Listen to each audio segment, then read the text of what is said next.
It's mind-boggling to me that these companies will sit there and attack their fans, call them racist, every ist in the book, every single one of them, and then demand that they pay them for games that they say are not for them and they shouldn't buy because there's some sort of ist.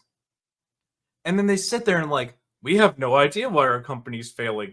It must be that nobody has money for games. It's certainly not that we've told them not to buy our games. It's certainly not that we've told them to, shut up and just give us your money. It's all the fans' fault. It's all their fault. We're doing nothing wrong. But that kind of just rolls into this. Government broadcaster Radio Canada accuses Sweet Baby Inc. detected Steam Curator Group creator Kabrutus of leading a cyber harassment campaign. A cyber harassment campaign. 363,000 followers now. Fucking good job. The cyber harassment campaign is The Crew Motorfest, not recommended. Flintlock, not recommended. Awakening, not recommended. Sao, not recommended. Just not recommending games. Gotham Knights, that was a woke game, not recommended. Let's see what other big ones are on here. Sable, not recommended. Suicide Squad, not recommended, of course. That was atrocious. That game was actually atrocious.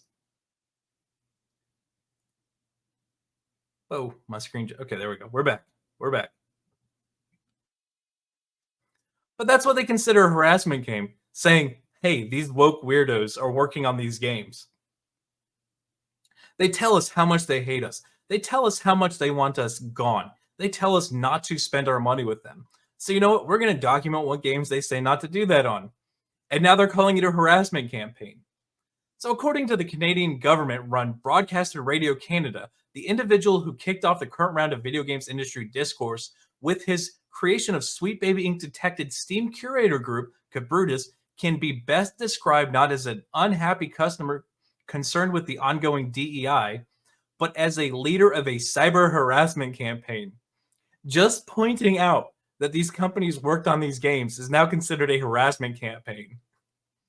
All these companies are going to go into hiding. The French-speaking branch of the Canadian Broadcasting Corporation leveled this accusation towards the Brazilian video game player in an April 4th summary piece entitled Too Woke. A Montreal video game studio is a victim of harassment. A harassment campaign because, hey, look what they worked on. Everybody hated it. Here's other games they're working on or have worked on. That's harassment.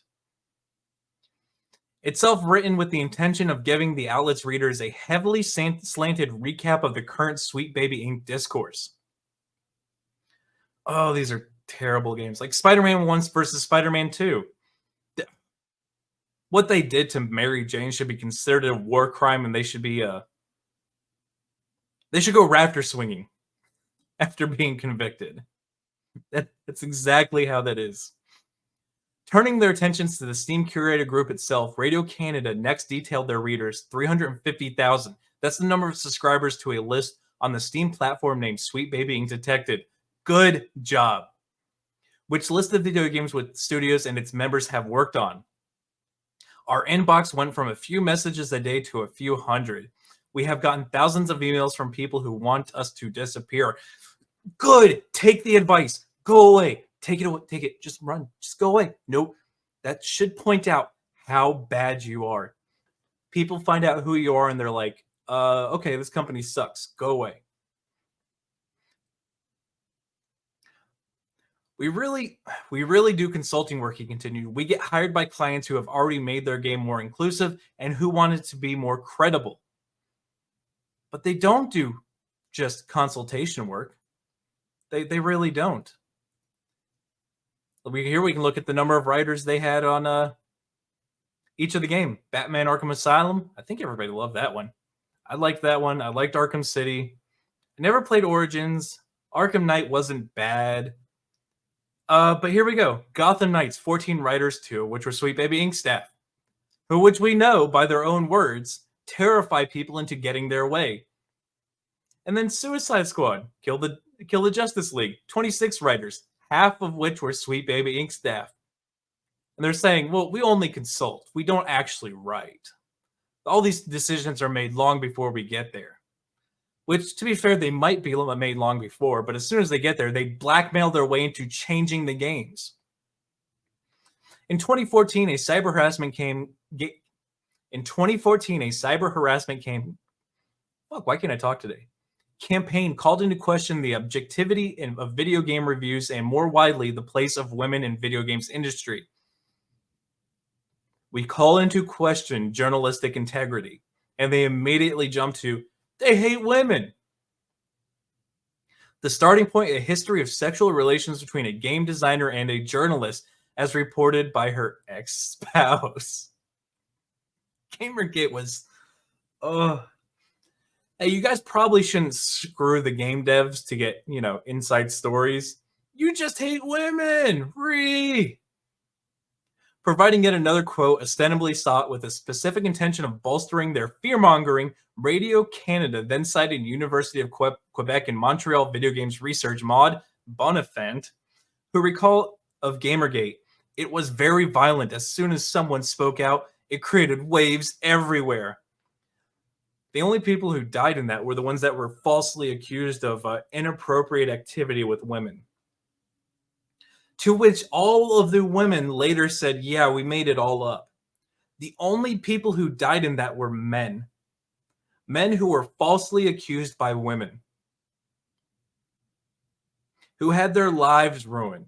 Who lost everything.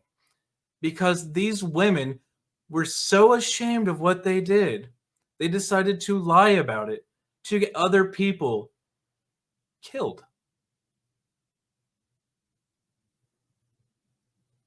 What does Canadian radio have to say to that?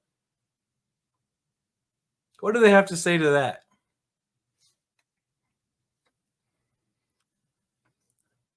Drawing the report to a close, Radio Canada ultimately questioned whether or not the industry was in the early stages of a wildfire. The Sweet Baby Inc. team is a little by little getting used to the idea that the harassment and threats that they're receiving are their new reality. Again, they don't post them. They don't post anything. I saw one person post an email. Get this, okay. Go try and make an email, a Gmail email, with a racial slur as your username. See what happens. The only one I've seen that had threats was from a Gmail account that was had racial slurs in the username. You can't do that. It tells me everything they're doing is fake. They're faking the hate mail to try and get people to sympathize with them. But no, they're not going to question that. You don't question the narrative. You just go with the agenda. But again, that's probably why Sweet Baby Inc. Detected now has 363,000. 363,000 followers. But guys, thank you for watching this video. Make sure you smash that like button. Make sure you subscribe. Make sure you share this one out. And don't forget, I do these live streams on Sundays. Make sure you check them out live. But until the next one, guys, be easy like Sleazy.